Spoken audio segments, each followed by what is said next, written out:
అందరికీ నమస్కారం అండి. దునియా బాగుంటేనే నేను బాగుంటాను.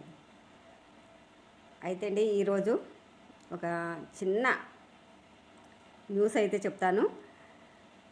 మనము ఇల్లు కట్టుకునేటప్పుడు ఎంత జాగ్రత్తగా, ఎంత పరిశీలన చేసి ఒక ఇంజనీరు సలహాలతోనో లేకపోతే మంచి అనుభవం ఉన్న బిల్డర్తోనో కట్టించుకోవడం చాలా ఉత్తమమైన పని. ఎందుకంటే ఒక్కసారి ఇల్లు నిర్మాణం చేపట్టామంటే అది మళ్ళీ 100 సంవత్సరాల వరకు మనకు పరిష్టంగా ఉండాలని మనం ఎంతో ఇష్టంగా, ఎంతో డబ్బు ఖర్చు పెట్టి, ఎంతో ప్రయాసపడి రూపాయి సంపాదించుకొని ఒక గూటి కోసము తిప్పలు పడి ఒక గూడు నిర్మించుకోవాలని మనం పక్షులైతే ఎలా ఆరాటపడతాయో మనుషులు కూడా అంతేనండి. ఒక ఇల్లు ఉంటే దానికి మించిన ఆస్తులు ఉండవని నేను చెప్తాను. ఎందుకంటే మనం ఏ పని చేసినా, ఎటు తిరిగి వచ్చినా మన గూటికి మనం చేరుకుంటాము.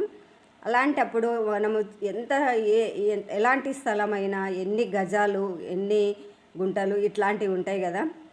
ఎంత చిన్న ఇల్లు కట్టుకున్నా కూడానండి చుట్టుపక్కల ఖాళీ స్థలం ఉంటే అతి జాగ్రత్త చూసుకొని ముందు వాళ్ళు కట్టుకునే ఆలోచన ఎట్లా ఉందో మనం గ్రహించుకొని చుట్టూ కంపౌండ్ వాళ్ళు వదులుకొని మనం ఇల్లు కట్టుకుంటే ఇల్లు సేఫ్టీగా ఉంటుందని నేను చెప్తున్నాను. ఇంజనీరు ఆలోచనలు కూడా వాళ్ళ ఆలోచనలు కూడా ఇలానే ఉంటాయి. ఎందుకంటే జాగ్రత్త, ఇంటికి ఎలాంటి నష్టము జరగకూడదు, కట్టుకున్న యజమానికి ఎలాంటి నష్టము జరగకూడదు. అలాంటప్పుడు చుట్టుపక్కల మనం ఎంత చిన్న ఖాళీ స్థలమైనా కూడా చుట్టూ కొద్దిగా కనీసం ఫీటున్నర ప్లేస్ అయినా వదులుకొని వాస్తు ప్రకారము అవుతుంది. తర్వాత మనకు ఇల్లు కూడా సేఫ్టీ ఉంటుంది. ఎందుకంటే పక్కన ఖాళీ స్థలాలు ఉన్నప్పుడు వెనక ముందు అటు సైడ్ ముందంటే మనం ఒకవైపు రోడ్డే వస్తుంది, ఇంకా 3 వైపులు అయితే ఇల్లు నిర్మాణాలు అయితే ఉంటాయి. అలాంటప్పుడు ఖాళీ స్థలం ఉండి మనం ఇల్లు కట్టుకున్నప్పుడు సేఫ్టీ కోసము చుట్టూ కంపౌండ్ వాళ్ళు ఉంటేనే మనకు ఇల్లు అనేది చాలా పదిలంగా ఉంటుంది, సేఫ్టీ కూడా ఉంటుంది. ఎందుకంటే పక్క వాళ్ళు ఖాళీ స్థలం ఉన్నప్పుడు పక్క వాళ్ళు ఇల్లు నిర్మాణం చేసుకునేటప్పుడు వాళ్ళు పునాదులు తీసేటప్పుడు కానీ పిల్లర్స్ కోసము ఆ గుంటలు తవ్వడంలో కానీ ఇప్పుడు ఇవాళ రేపు జేసీపీ తెచ్చి ఇది మనకి గుంటలు తీసే మిషన్ తెచ్చి గుంటలు తీస్తున్నారు కదా.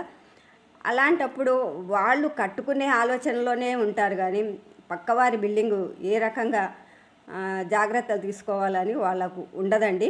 కాబట్టి ఇల్లు కట్టుకునేటప్పుడు ఒక ఇల్లు కట్టి చూడు పెళ్లి చేసి చూడు అనేవారు పూర్వకాలంలో. కాబట్టి ఇల్లు కట్టుకునేటప్పుడు పక్కన ఖాళీ స్థలం ఉన్నప్పుడు వాళ్ళు కట్టుకునేటప్పుడు రూల్ ప్రకారము చుట్టుపక్కల కంపౌండ్ ఉండేటట్టుగా గవర్నమెంట్ కూడా అలాగే అనుమతి ఇవ్వాలి. కట్టుకునే వాళ్ళు కూడా వారికి నష్టం కలగకుండా, ఇల్లు ఓనర్కి నష్టం కలగకుండా, ఇల్లు కట్టుకునే వారికి నష్టం కలగకుండా ఉంటే బాగుంటుందని నేను కోరుకుంటున్నాను. ఎందుకంటే 2-3 రోజుల నుంచి మనకు ఒక 50 గజాలు ప్లేస్లో 5 అంతస్తుల భవనం కట్టుకున్నారంట. మాదాపూర్లో ఎక్కడో చూపిస్తున్నారు న్యూస్లో. అలాంటి ఇల్లు ఎంత సేఫ్టీగా మనం ఎంత పటిష్టంగా, ఎందుకంటే కొద్దిగా స్థలమైనా కూడా పటిష్టంగా కట్టుకునే ఉంటారు వాళ్ళు. పక్కన మళ్ళీ వేరే నిర్మాణం జరుగుతుంది. పునాదులు తీసేటప్పుడు ఆ 5 అంతస్తుల బిల్డింగ్ అనేది పక్కకు సైడుకు ఒరిగిందని చెబుతున్నారు. చూస్తున్నాం కూడా న్యూస్లో. అలాంటి ప్రమాదాలు జరిగితే ఒక్కరికే జరగవండి, చుట్టుపక్కల ఇళ్ళ వాళ్ళందరికీ జరుగుతుంది. ఆ ఇంటిలో పగలు కాబట్టి చూసి వాళ్ళు ఇల్లు మొత్తం ఖాళీ చేయించారు కాబట్టి నైటు జరగని ప్రమాదము జరిగితే ఎలా అండి, ఒక భూకంపం వచ్చినట్లే కదా ప్రజలకి. అలాంటప్పుడు జాగ్రత్తలు పాటించుకొని ఇల్లు నిర్మాణం చేసుకుంటే చాలా మంచిది. అందరు సుఖంగా ఉంటారు. ప్రజలు చుట్టుపక్కల వాళ్ళు కూడా అంత ప్రశాంతంగా ఉండగలుగుతారు. ఎలాంటి ఇల్లు అయినా కూడా చుట్టూ ప్రహరీ గోడ ఉండి నిర్మాణం చేసుకుంటేనే మంచిదని నేను చెప్తున్నాను. మీరు కూడా న్యూస్లో చూడండి, అన్ని న్యూస్లో వస్తుంది. ఆ భవనం పక్కకు ఇట్లా ఒరిగినట్టు ఉన్నందువల్ల ఇంకా గవర్నమెంటే హైడ్రా అని వచ్చింది కదా ఇప్పుడు, ఆ హైడ్రా తరపు నుంచి ఆ భవనాన్ని పూర్తిగా కూల్చివేయడానికి సహకరిస్తున్నారు. కానీ ఆ భవనం కట్టుకున్న యజమాని ఎంత బాధ ఉంటుందండి. పక్కన ఇల్లు కట్టుకొని పునాదులు తీసే టైంలో ఆ ఇల్లు డైరెక్ట్గా ఇంటి గోడకు పక్కనే పునాదులు తీస్తున్నారు. అలాంటప్పుడు ఇంటికి ప్రమాదమే ఉంటుంది. కాబట్టి అట్లాంటి అజాగ్రత్తలు లేకుండా మనం దగ్గరుండి పనులు చేయించుకుంటే చాలా మంచిది. ఎవరికి ప్రమాదం ఉండదు.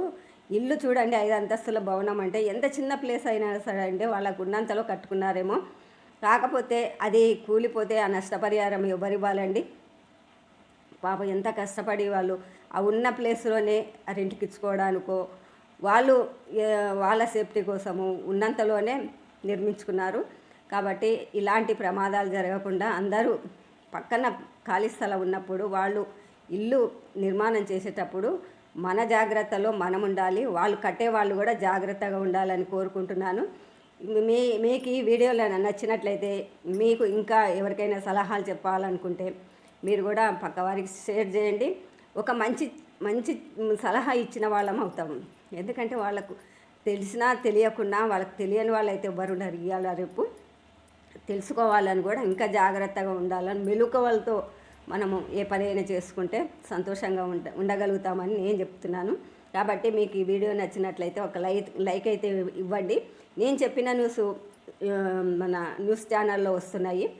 అన్ని న్యూస్ ఛానల్ చూపిస్తున్నారు, మీరు కూడా చూడండి. మీతో మీ విజయలక్ష్మి. నమస్తే అండి.